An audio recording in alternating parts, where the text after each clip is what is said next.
The name on the screen did not blink. It did not move. It just sat there in cold white letters, refusing to be anything other than exactly what it was. Imani Danso read it a fourth time, a fifth, as if reading it enough times might rearrange the letters into a different man. They did not rearrange. They stayed. And her whole body went very, very still. Her hand was shaking. She watched it do that with a strange detachment, the way you watch something happen to a person who is not quite you. Not from fear.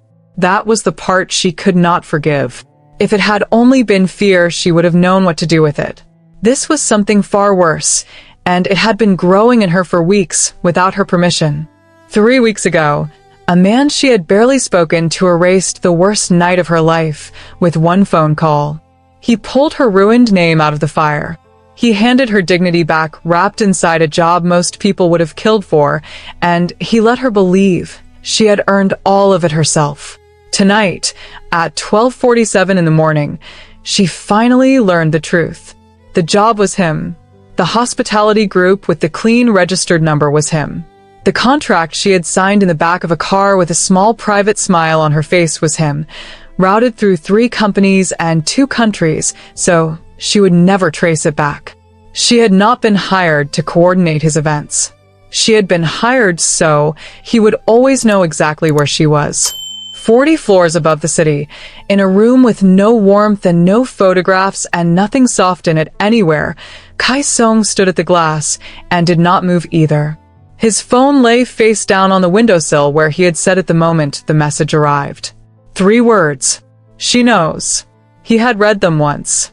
He had not picked the phone back up. For 15 years, he had owned every room he walked into and every outcome he reached for.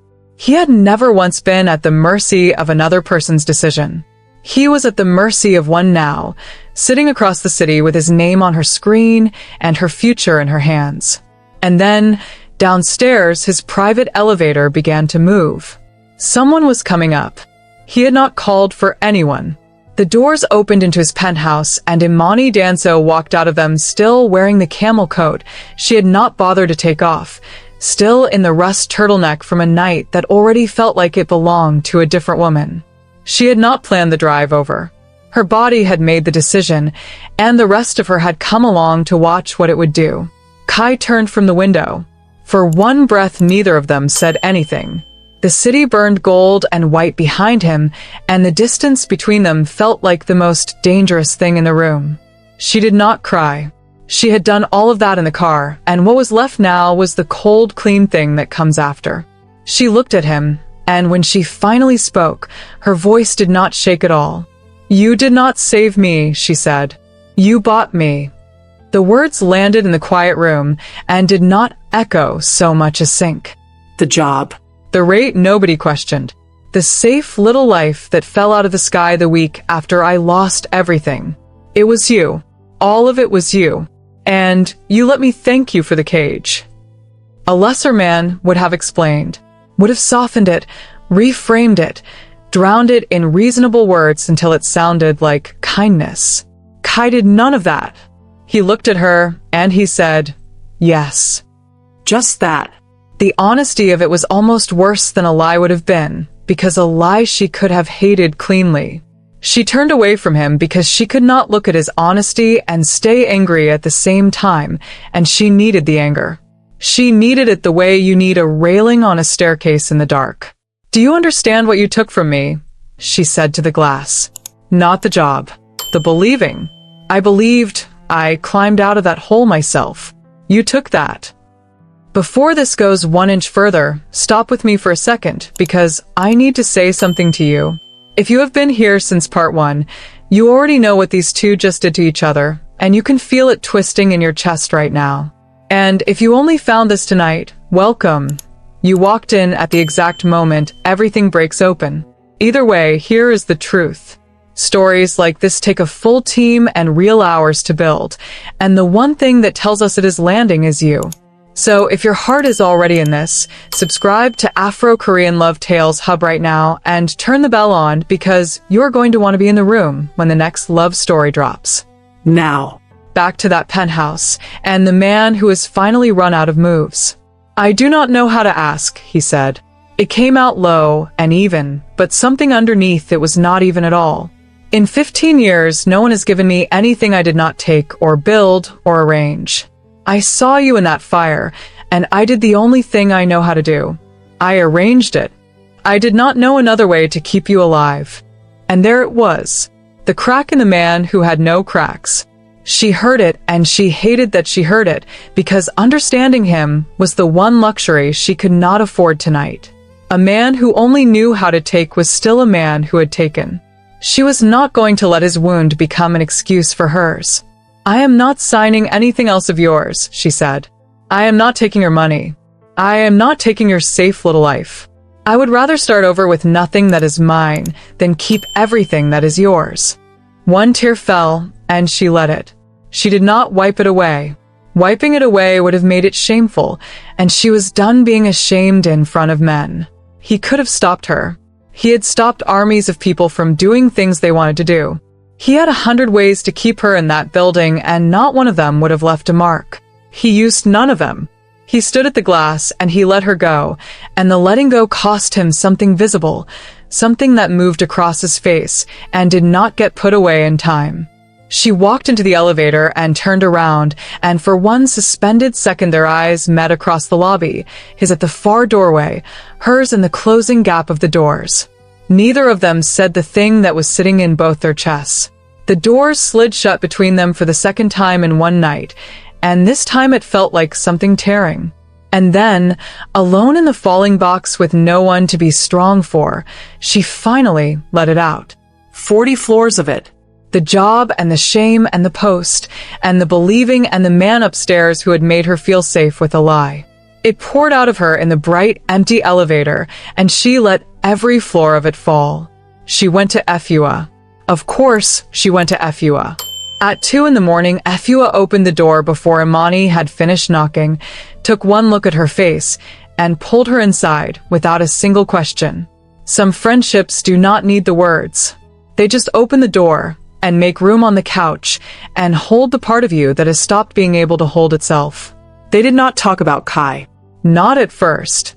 Efua made tea. Imani did not drink and sat with her in the lamplight and let the silence stretch until it stopped hurting and started healing. And somewhere in the small hours, with her head on her oldest friend's shoulder, Imani said the thing she had never said out loud to anyone. The thing she carried. Her mother had been the most beautiful woman in every room she was ever allowed into, and she was allowed into very few. Imani grew up watching a man give her mother everything a woman could want and take the one thing she needed, which was the right to be a person. Gowns. Jewelry. A house like a museum. And inside it, a woman slowly disappearing. I was 8, Imani told Efua, when I decided I would never let a man's money become my walls. I watched it happen to her, one beautiful gift at a time. By the time she understood the house was a cage, she had forgotten how to want the door. Imani's voice did not break. It had healed over the scar a long time ago. I swore I would never be kept. That is why it cut the way it did, she said. Not because he lied. Men lie. Because of all the cages in the world he could have built, he built the exact one I spent my whole life running from. Beautiful. Comfortable. With my name nowhere on the deed. She breathed out slow. He could not have hurt me more precisely if he had tried. Efua took her hand and held it tight. Then here's what you do, she said. You do not go back to him broken, and you do not stay away from him bitter. You go build the thing that is yours, with your name on it. And if that man is worth anything at all, he will not try to own it. He will stand back and watch you do it. Quick thing, and then I am letting you go straight back in because I know you do not want to leave this. If you are still with me, do me one small favor right now. Drop a single emoji in the comments for exactly how this story is making you feel at this second. And while you are there, tell me where in the world you are watching from and what time it is where you are. And if you are watching this on your TV, tap that like button so I know you are here. Okay, back to it. Because what happens to Dre next is the part nobody is ready for. Across the city, Dre Calloway was a man being slowly erased from his own life. The business was gone. The accounts stayed dead. The friends who used to laugh at his jokes stopped picking up. Every door he pushed had quietly locked. He did not know the name behind it, but he could feel the size of the hand, and it had been squeezing for 3 weeks. A smarter man would have disappeared, moved cities, started over quiet and small and grateful to still be breathing. Dre was not a smarter man. Dre was a cornered one, and cornered men reach for the one card they think they still hold. He had figured out something in those 3 weeks. He had figured out that whoever was crushing him cared about Imani, and he decided to sell that. He asked the wrong people who hated Kai Song, and the wrong people pointed him toward the one man who hated Kai most. And that is how Dre Calloway, who 1 month ago thought he was the most dangerous person in Imani's life, walked through a set of doors he had no understanding of, to sell a secret to a man who collected exactly that kind of secret. Victor Han had been waiting 15 years for a crack in Kai Song. He was older, heavier, richer in the loud way that real power never is, and he had lost more to Kai than he would ever admit out loud. He sat in his gold and crimson room, and he listened to a desperate young man offer him a name, and his cold, thin smile did not move. "You are telling me," Victor said slowly, "that the great Kai Song, who has never once let anyone see what he loves, has gone and let himself love a woman." He set the glass down. The sound of crystal on marble was very soft and very final. "Do you have any idea what you have just handed me?" Dre, too late, began to understand that he did. He had thought he was selling a weakness for cash. He had not understood that to a man like Victor Han, a woman Kai loved was not information. She was a lever. And the first thing you do with a lever is you find the thing it moves, and you put your whole weight on it. Dre had not sold Imani's location. He had painted a target on her back. Victor Han stood, buttoned his jacket, and gave a quiet instruction to a man by the door. He did not raise his voice. Men with real power never do. Imani Danso, who had walked away from Kai precisely so that no man would ever control her life again, had just become the most valuable object in a war she did not know was being fought. But Kai Song did not survive 15 years by being the only one who watched. Within the hour, one of his own people inside Victor Han's circle sent a single quiet message up the line. Tae Jun read it in the dark office. And for the first time in 8 years of working for Kai, his composed face changed. He went to find Kai immediately. "Han has her location," Tae Jun said. "Calloway sold it. They're moving tonight." Something happened to Kai's face that Tae Jun had never seen in 8 years. The control did not break. It hardened.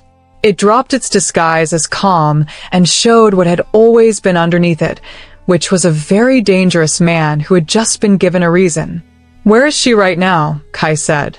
Imani was walking home from FUA's a little before midnight, alone, her mind finally quiet for the first time in days. She had made her decision. She would build her own thing. She would not go back to Kai broken, and she would not stay away from him bitter. She had no idea that 2 cars were already moving toward her through the city, or that the night was not done with her. A car sat at the far end of her street with its lights off. She noticed it the way you notice something your body flags before your mind catches up, a small cold prickle at the back of the neck. She slowed. She did not stop because stopping is what they want, but she slowed and she reached into her bag for her phone, and her thumb hovered over a name. His voice came back to her from the elevator door 3 weeks ago. "If Calloway contacts you again for any reason, contact me anyway."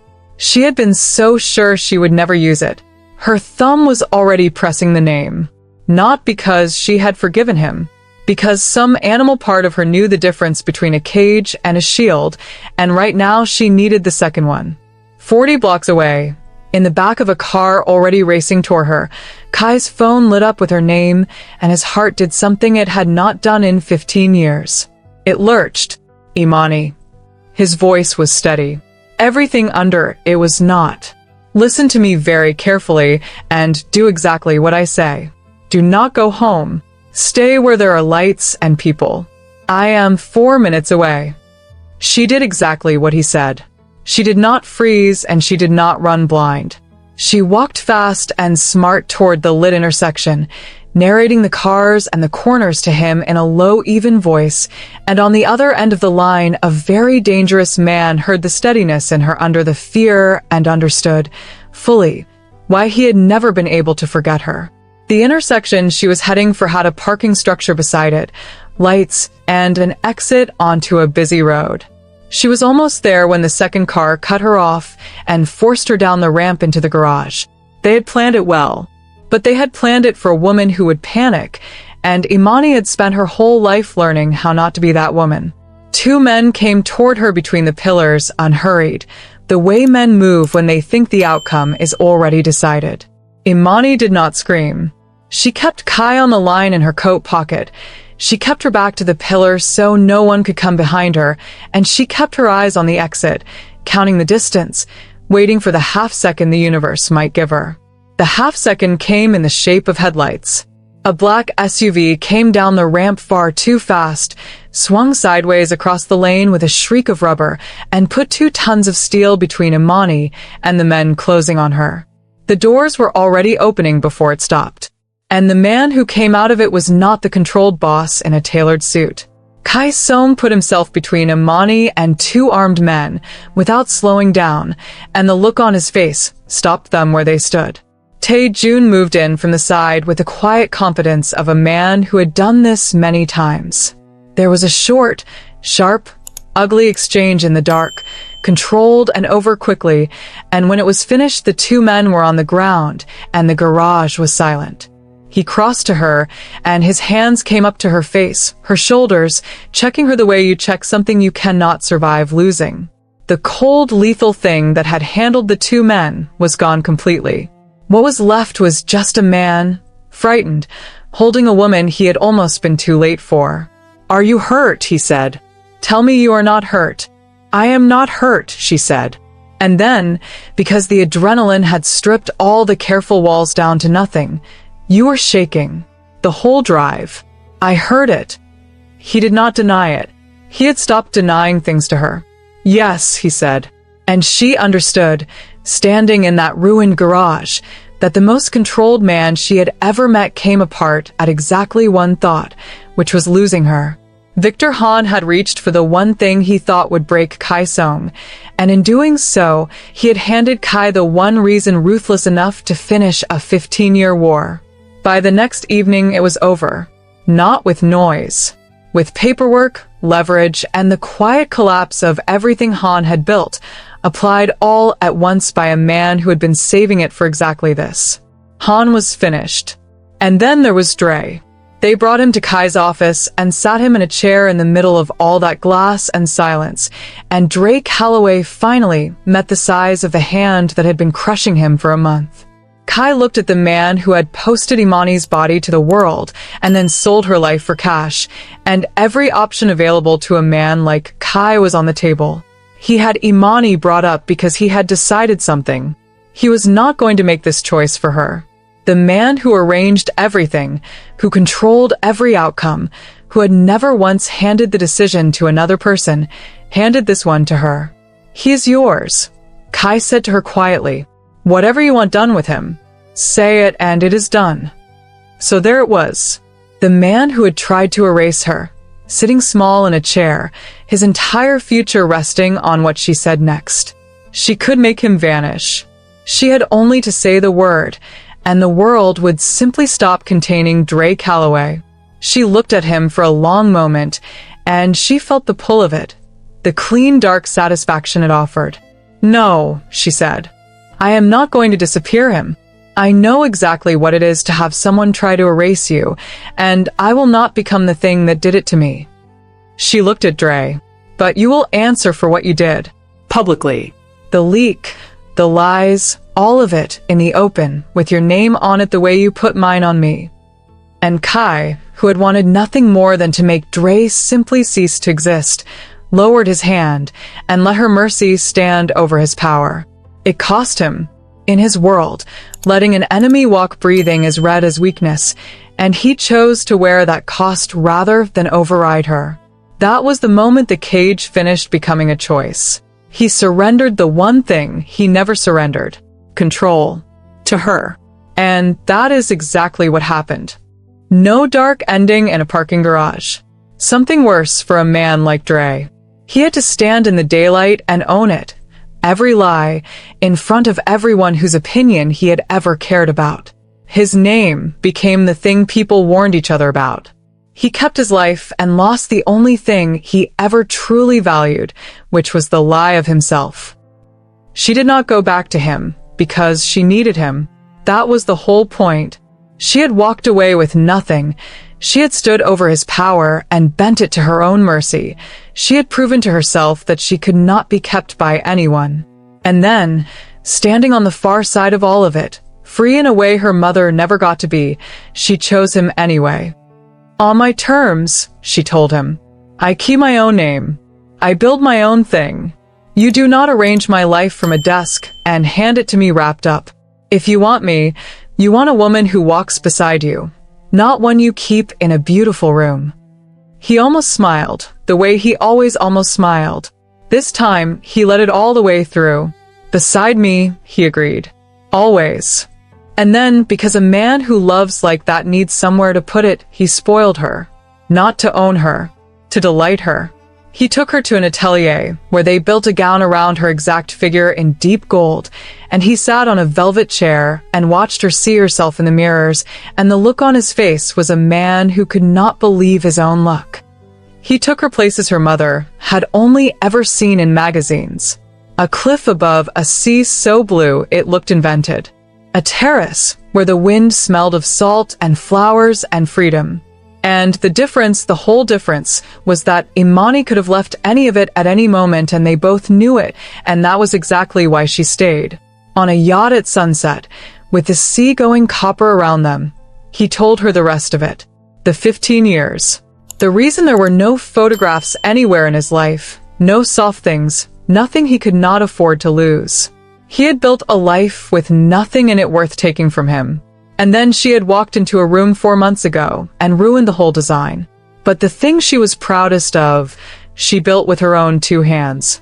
Her own events house. Her name on the door, the real door, the legal one, traceable through nothing and no one but herself. The career Dre had tried to burn down came back bigger and entirely hers. Backed, never owned. She had taken the worst night of her life and turned it into a foundation. Efua cried at the opening, of course. The fierce friend who had opened her door at 2 in the morning stood in the middle of Imani's studio and wept with pride, and Imani held both her hands and laughed and cried at the same time, and somewhere in that bright room full of flowers the last of the old shame finally let go and floated off and did not come back. And one evening, in a penthouse that had held nothing personal for 15 years, no photographs, no soft things, nothing a man could not afford to lose, Kai Song walked to a bare shelf and set down a single framed photograph of her. One picture. In a room built entirely to be empty. It was the most reckless thing he had ever done, and it was the first time he had ever felt safe. She found it there a week later, and she stood in front of it for a long time without saying anything. She understood exactly what it meant. A man who had spent his whole life making sure he had nothing to lose had deliberately, finally, given himself something. Her. She turned around and looked at him across the room, and neither of them needed to say a single word. Before you go, sit with it for a second. Whatever you are feeling right now, that one emotion sitting heaviest in your chest, put it in the comments in a single word. Just one. I want to know what this story left you holding. And if any part of what you just watched reached something real in you, share it with the one person in your life who needs to feel seen tonight, because somebody always does. Then subscribe to Afro-Korean Love Tales Hub and stay close, because the next complete love story is already coming, and it was made for exactly the kind of heart that watched this one all the way to the end. Time did the kind thing it so rarely does. It was good to them. The event's house grew. The danger stayed buried where Kai had put it. And a home took shape, not a museum, not a cage, but a real warm cluttered place with art on the walls and flowers that died and got replaced and photographs everywhere, more every year because they had both finally learned that the things worth having are exactly the things you can lose. And in time, In that warm and unguarded home, there was a new small life wrapped in a soft cream blanket, held between the two of them on a comfortable sofa in the golden afternoon light. The most controlled man alive sat with his arm around the woman who had undone him, looking down at something neither of them could ever afford to lose, and being, for the first time, completely unafraid of that. She had grown up swearing no man's gift would ever become her walls. And in the end, she did not tear down the walls or run from them. She just walked outside, stood in the open air where she was free to leave, and chose to stay. Not kept, not caged. Chosen and choosing in the warm gold light of a life that finally, completely, belonged to her. This was Afro-Korean Love Tales Hub. We tell the stories nobody else dares to tell.